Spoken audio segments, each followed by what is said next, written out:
is Laurie Power, Director of Evangelization and Discipleship at Christ the Redeemer Parish in Atco. And I'm here today with my co-host, Peter Sanchez, and this is Talking Saints. Today we're going to talk a little bit about a saint, talk about how his life has inspired us, because as Pope Francis reminds us, to become saints is not a privilege for the few, but a call for everyone. So how are you doing today, Pete? I'm doing well, Laurie. Thank you so much. How are you? I'm great. I'm excited to talk about our saint today. This is not a saint I knew very much about. How about you, Pete? I had the pleasure of getting to know him for 9 years. Really Ignatian educated as I was. Might give you an idea, might give our listeners an idea. But so I've really come to know and appreciate this saint, and I will say he's had a deep impact on my life. So he was, when we started this series, he was one of the ones that I kind of penciled in to talk about and discuss, and I feel like it's almost like Christmas or a birthday. Like it's happening. So it's I know, it took more than 2 years, finally. I know. Well, all things come to those who wait, right? Right. Patience is a virtue. So, Laurie, if you want to, you can start off. Of course, we are talking about Saint Ignatius of Loyola, who is the founder of the Jesuits. And the Jesuits have established quite a few schools. And where did you go to school, Pete? What Jesuit schools? I went to school at St. Joseph's Prep in North Philadelphia for 4 years, and then I went to school undergrad for St. Joe's University in Philly, and also I went there 1 year for grad school. Wonderful. So 9 years Jesuit educated and really immersing myself in Ignatian spirituality. Wonderful. And knowing and getting to know Saint Ignatius. That's great. So you must have appreciated that education if you continued in the Ignatian tradition. I did, and as we'll get more into it, he was responsible for a lot of the Ignatian spirituality. Is a lot of things to it that stick with me. Wonderful. And I'm sure stick with others too. He was kind of, he was an intellectual. Yeah. He I would say let's start off. So Let's talk about his life? Okay, he didn't. Yeah. I don't know that he started out that way. Oh, no, I had to intervene a little bit. No, and even in his autobiography, Laurie, he even admitted it's funny, in his autobiography, he referred to himself in the third person. That's true, yes. Where he says, until the age of 26, he, as an Inigo of Loyola, that was his birth name, Inigo of Loyola, he said, until the age of 26, he, Inigo, was a man given over to the vanities of the world. Yeah. And I think that's, we've seen this is kind of almost a common theme in a lot of saints' lives. It's true. But then he had the conversion, and but he was born in 1491 in the Basque country of northern Spain, and he became involved. He started as a page in a court, and then eventually became a soldier, and was also known for being quite a ladies' man, and also being what? Yes, I heard that too. Yeah, and I thought you said something else, and also for his vanity, and he even has a police record for fighing.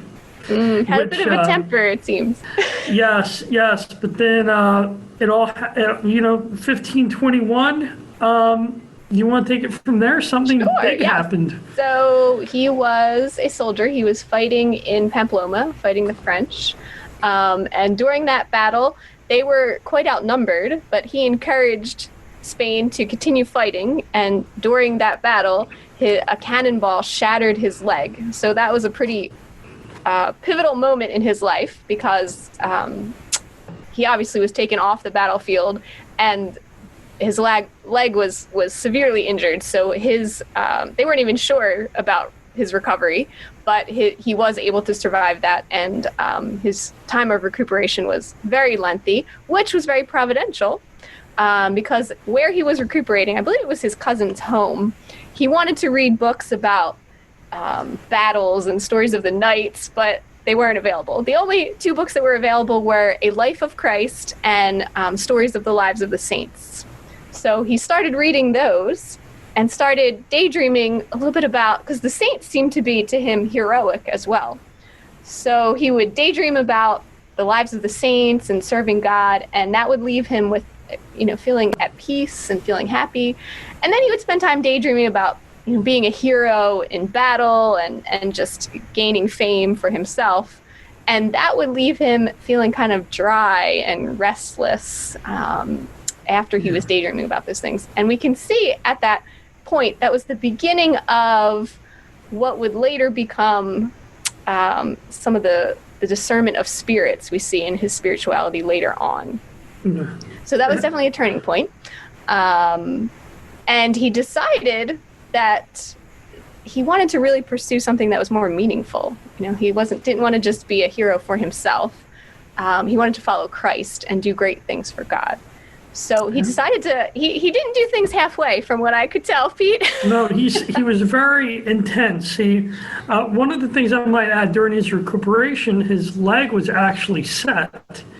And he didn't like the way it looked. This continued to his vanity, and he had another painful operation to set it again. Ooh. And so look right. Yeah. So, and then this left him with a lifelong limp for the rest of his days. But you're right, Laurie. He was an intense personality. It seemed like he. After he read the lives of the saints and realized that his heart was really filled the most when he thought of God, he made a pilgrimage, and at a monastery he confessed his sins, put aside his armor, and put on a pilgrim's garb, and from then went to Manresa, where he prayed, fasted, begged for alms, and he also and this is where his relation with God became even more intense. And then he made his way to Jerusalem and then eventually to Paris, where he humbled himself. He learned Latin, but the thing is, he learned among elementary school students. That's right. Like 13-year-olds. So he had gone from being a soldier, a noble soldier, and here he is educating himself with these youth, and he's in his 30s. Yeah. Exactly. So, well, he felt like he wanted to study to become a priest, and you had to know Latin to be a priest, so that's what he had to do. Go back to school with youngins. A quick 360. Yeah. And from here on, he formed what became the Spiritual Exercises, a handbook on prayer. So he ultimately ended up, I think, back with college students, college-age people, and he sort of drew a group of friends around him and would lead them in extended prayer and meditation, and that was sort of the beginning of what would become his spiritual exercises, right? And one of his friends was Francisco Javier, who became St. Francis Xavier. Yes. So the saints stick together. You got to have a good friend. The Saint Squad, Laurie, as we always say. That's the thing, it'd be neat to think about. Who would win in the Saint Squad? Like, if these people got together, I don't know. I don't know, but and he got a group of 6 men, and the name of the organization was, Laurie? The Company of Jesus, right? Yes, the Society of Jesus. Yes. Yes. Well, I think in English we call them the Society of Jesus, but initially they weren't even trying to. I don't think he was attempting to start a religious order. They just wanted to be holy. Yeah. And I think initially they wanted to. They took vows of poverty and chastity, and they wanted to go to the Holy Land. But I think it was too dangerous for them to be there. So they said, okay, if we can't make it to the Holy Land, we will go to Rome, and we will just put ourselves at the service of the Pope, whatever he wants us to do. And that's ultimately what they did. They couldn't make it to the Holy Land, so they went to Rome, and the Pope approved of. He said, "Yes, I absolutely want you to teach and to preach," and he took advantage of these very learned men, and ultimately approved the Society of Jesus in 1540. Paul III did, and they elected a superior, and the first vote he won unanimously, and he asked them, please pray about it and let's vote again tomorrow, because he really didn't want to be the superior. They voted again, and sure enough, unanimously, with the exception of his vote, he was chosen. And I think his confessor told him, clearly it's God's will, you need to take this. So I think at that time he was a lot more humble. It would seem obvious that he was sort of the one that they were gathering around, but he didn't want to automatically take that superior position. So sure says. And it's funny, Laurie, as we're talking, I'm noticing, if you can see in the background, there's a St. Joseph's University banner. There you go. So our listeners can't see it, but know that St. Ignatius is with us right now. If he wasn't before, we know he is now. But I think, and can we mention a bit about the spiritual exercises and kind of his spirituality? Absolutely. Can I talk? So he formed the spiritual exercises, which was a handbook on prayer, and I've done parts of it. Basically, it's almost like it's strict.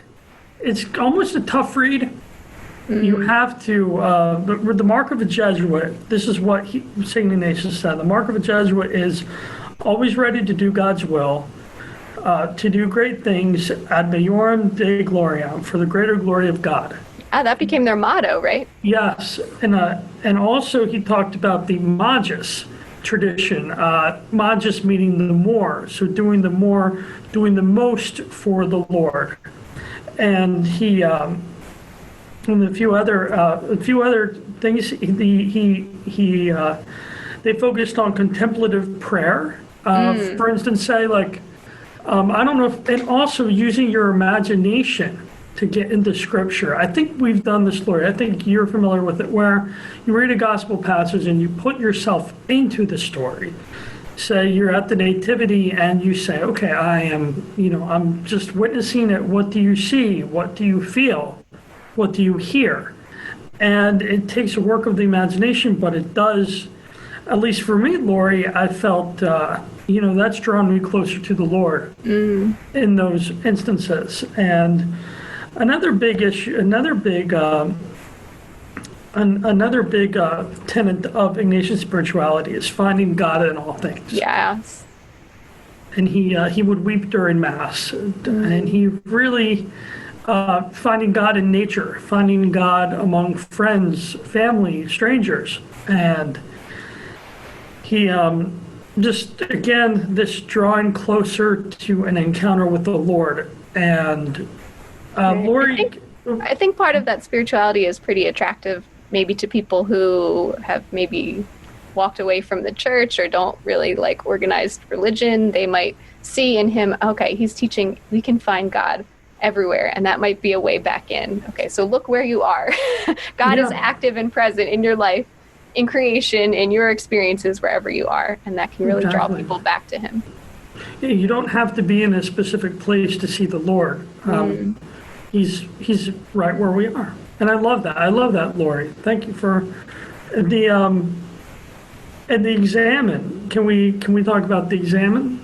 Sure. So I think that was a big part of the Jesuit spirituality. So typically at the end of the day, you would really just review your day and look to see where God was active. There might have been times where you felt you failed, and that's where you ask God for the grace to do better the next day. But you're also looking, especially for the times where, God offered blessing, just being really aware of how he's working in your life and being grateful for that. And I think Ignatius, people are able to change their lives by just being attentive to where God is working and then following God's lead, discerning where God is leading them. So the examen is a big part of that. Laurie, would you find Ignatius challenging? I'm curious. I was reading somewhere that some people find Ignatius more challenging than, say, Saint Therese. Right, that's true. Almost at a distance. I read a quote that there was an older Jesuit who said he was approaching death, and he said, well, I have no trouble facing Jesus, but it's St. Ignatius that I'm worried about meeting. I read that too. It sounds like he was pretty, well, he was all in to whatever he was doing. So if he was all into growing in holiness and getting closer to the Lord, then that's probably what he expected of everybody around him and wanted that for everyone too. That could have been just his personality in terms of being a soldier and being all in for riches and glory and power, material glory, worldly glory. And then, and he went the other way for that intense passion. So, I would say he, I don't know if he's at such a distance for me as it's definitely somebody I try to emulate. But then again, I feel, we've talked about Blessed Pier Giorgio Frassati. He's a little bit our contemporary in some ways. And easier to imitate, I think St. Ignatius presents, not to say that Frassati doesn't, or some of the other saints, but Ignatius really presents a challenge to all of us. And it's a worthy challenge. And is it easy? No. It's just, especially, to understand and trying to, it's tough to set aside things for the glory of God. And what he said is, human beings are created to praise, revere, and serve God our Lord, and by this means to save our souls. And absolutely. Another topic he talked about was indifference, and how indifference to kind of the world around us, and realizing that everything is for the aim of God, and how, right, being willing to detach from anything that will lead us towards God. Yeah, exactly. And it's when you focus on what the end game is, in some respects it. And I think the Lord really blessed his efforts. Within his lifetime, the Society of Jesus grew from 8 members to 1,000 members. So Ignatius was still alive to see that. That's incredible, that level of growth that quickly. So they were definitely fulfilling a need, I think, in the world and in the church. And when did he die, Laurie? I believe that was 1556 at the age of 65. So he wasn't really that old. He died of old age, or I believe he was ill. Yes, I remember reading. He asked one of the priests he was in Rome. He asked one of the priests to go and get the blessing of the Pope because he believed he was going to die. But the priest didn't think it was that serious, so he delayed in going, and unfortunately, it was too late. And he did pass on July 31st when both the Universal Church and the Jesuits celebrate him. That's his feast day, July 31st today. Yes, and he did a lot of schools. I remember major contribution. In addition to the spiritual exercises, all of the schools that were founded by the Jesuits everywhere. It's incredible. Yeah, we had to. I remember in college, I was an orientation leader for all 4 years. I should say 3 summers I did. I was an orientation leader, and every freshman class that came through during orientation summer, for my 3 years, there was always a quiz to find out, okay, what are the Jesuit schools in the United States? And Gonzaga, Fordham, St. Joe's University. I think those are the only ones I remember right now. I think St. Louis. Loyola, yeah, thank you. And Maryland. And Chicago. There's one in Chicago too. That's right, yeah. So he and also many high schools. Yeah. So he and that's a big one of his legacies. And there's actually the one I want to go to the they're talking about institutions dedicated to him. The Basilica of St. Ignatius of Loyola is built next to the house where he was born, but it's now a museum, and that's pretty cool. And even there's been movies on him, and there's been works obviously, and so he's been influential. And don't forget, our Pope is That's a right. Jesuit. Yeah, That's Pope right. Francis. Yes. Pope Francis, and yeah. Beautiful. So shall we end with a prayer of St. Ignatius of Loyola, Pete? I think that sounds great. Hopefully it's not too intense, right? Not like him? Well, it's St. Ignatius, so it's, Okay. It's a saint. It's beautiful, yeah. it will be, yes. So, take, Lord, and receive all my liberty, my memory, my understanding, and my entire will, all I have and call my own. You have given all to me. To you, Lord, I return it. Everything is yours. Do with it what you will. Give me only your love and your grace. That is enough for me. St. Ignatius of Loyola, pray for us.